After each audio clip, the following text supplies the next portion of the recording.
This essay is the dilemma of trying to explain to people something that you experienced that was transformative when they haven't experienced it. And I mean, I have a friend who, he and I used to go out for breakfast every couple of months, spend 2 or 3 hours discussing things. And to be honest with you, I'm sure I did. I often would say something about Dancing with Death and how transformative Dancing with Death was to me personally. But it was also transformative to a long list of people. Steve Jobs, Miguel Cervantes, Kurt Vonnegut, Saul Alinsky. It goes, the list, I mean, I've written about 24 different people that have done the dance, and it changed their lives. And it excites me because it's an experience that I felt. The problem is that I was expressing my feeling of excitement about doing the dance. I mean, doing the dance teaches you a couple of things. One is that you're finite, that you're going to be dead someday. And because of that, it forces you to wake up and live. And if you haven't done the dance, you're going to say, yeah, I believe that already. Up here you believe it. You don't believe it in your gut because it hasn't changed your life.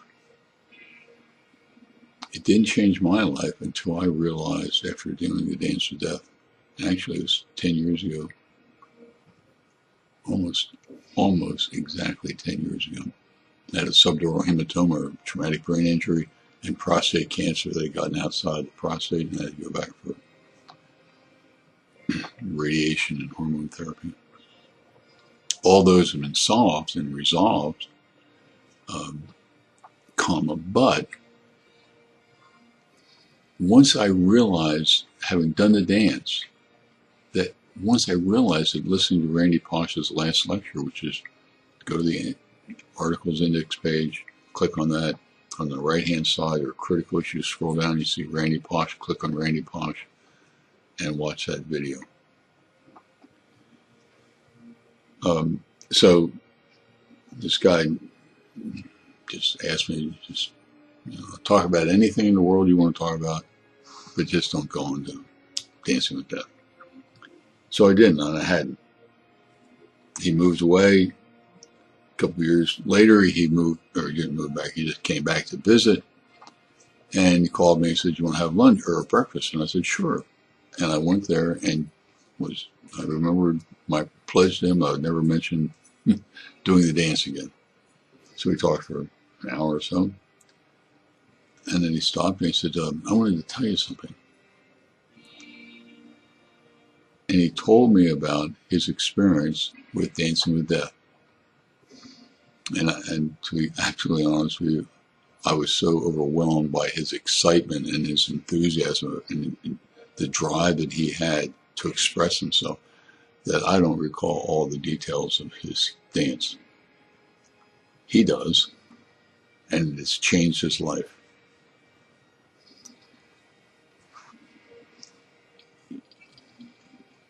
You know, unless you've done the thing that somebody's talking about, you can't really understand it. And it happens in almost everything in life. Any really important event in your life isn't fathomable to somebody else who hasn't been there. They can approximate it, they can try as much as they want, but they can't get it until they've been there and done that. You know, I have 3 grown adult children and an adult granddaughter. But until the Dance with Death, I didn't really realize how important they were to me. And certainly grandchildren. If you think you love your children, wait till you have grandchildren. And this is the one short story.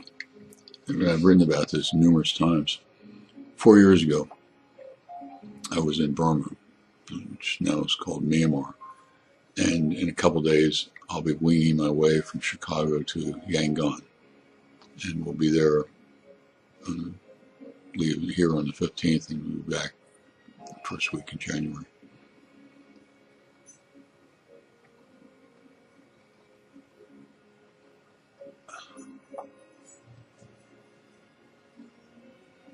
You know, I have gone on tours, directed tours, been on my own, traveling throughout the world. I've taught overseas. I've gone to school overseas. I have spent months. I've spent over, probably if you add up all the trips I've ever done, it's been over a couple of years of being someplace else. Probably 3 or 4 dozen countries. I've been in countries that don't exist anymore, like East Germany, Yugoslavia. But of all the places I've gone, the single country that changed me was Burma or Myanmar. And there were 2 things in that country that really made me a different person. One was playing a game called Scrabble with a 9-year-old little girl, the daughter of a tour guide of mine. And we had to go to the tour guide's home to pick up some papers so that I could get to the next place and I went into the living room, and there was this little 9-year-old girl with this beautiful smile. And she says, "My name is Titi. Do you want to play some games with me?" And we spent an hour or so playing Scrabble on their living room floor.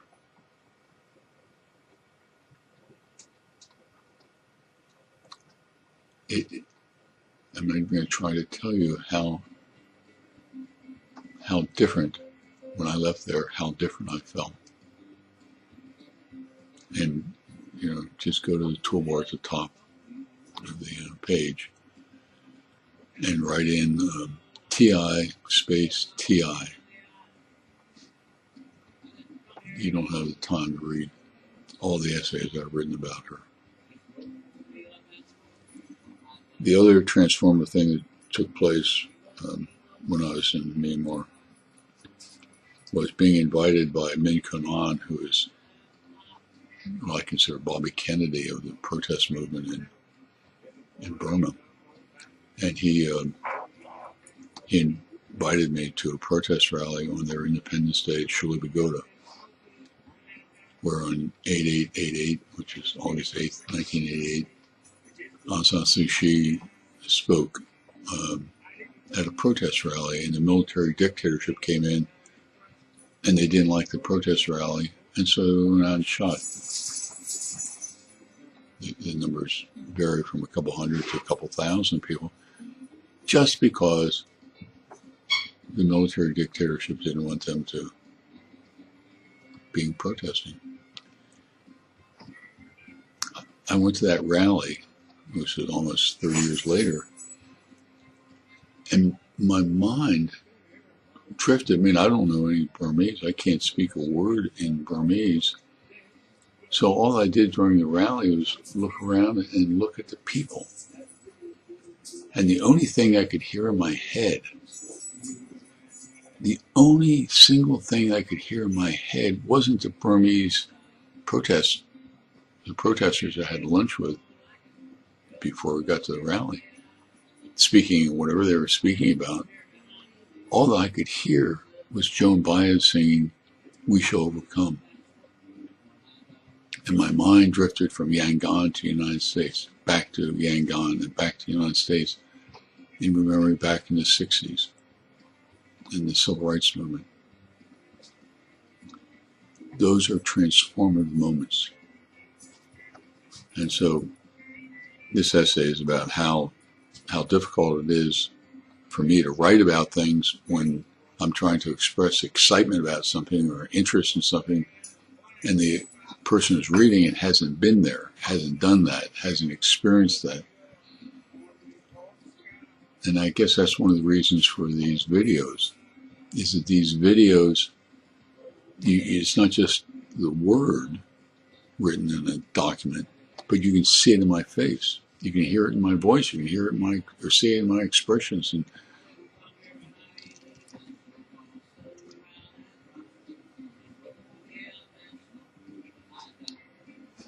you know, if I continue to do this, I'll do this for 2 or 3 more hours. But go to the articles, index page of the articles, and look on the right-hand side for critical issues, and scroll down till you get to Randy Pausch's last lecture. Click on that and watch the video of Pausch giving his last lecture. If you've done the dance, you will get it. In the meantime, you take care, and thanks for the time.